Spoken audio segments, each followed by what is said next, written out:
एक छोटे से गांव में एक किसान रामू रहता था। वह मेहनती था, लेकिन जीवन में हर चीज के लिए भगवान को कोसता रहता था।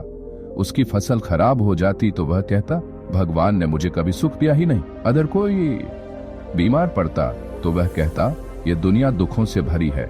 रामू के गांव में एक वृद्ध संत रहते थे जो अपनी बुद्धिमत्ता और शांत स्वभाव के लिए प्रसिद्ध थे। एक दिन रामू संत के पास गया और अपनी परेशानियां बताने लगा। उसने कहा, संत जी, मुझे तो लगता है कि इस दुनिया में सिर्फ दुख ही दुख है। मुझे समझ नहीं आता कि भगवान ने मेरे साथ ऐसा अन्याय क्यों किया है। संत ने मुस्कुराते हुए रामू से कहा, क्या तुम मेरी एक बात मानोगे? रामू ने सहमति में सिर हिलाया।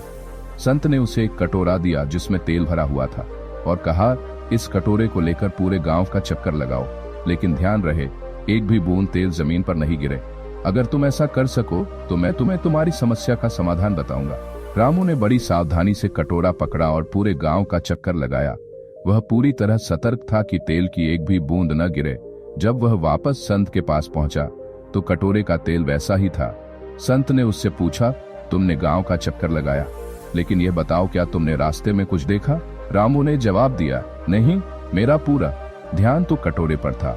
संत मुस्कुराते हुए बोले, ठीक इसी तरह तुम्हारा ध्यान सिर्फ अपने दुखों पर रहता है। तुम जीवन में जो अच्छा है उसे देख ही नहीं पाते। अगर तुम जीवन को सही दृष्टि से देखोगे तो समझ पाओगे कि इसमें दुख के साथ साथ आनंद भी है। दुख से बचने का तरीका यह है कि तुम अपने दृष्टिकोण को बदलो और सच्चाई को स्वीकार करो। रामू को अपनी गलती का एहसास हुआ। उसने समझ लिया कि उसकी सोच ही उसकी समस्याओं की जड़ है।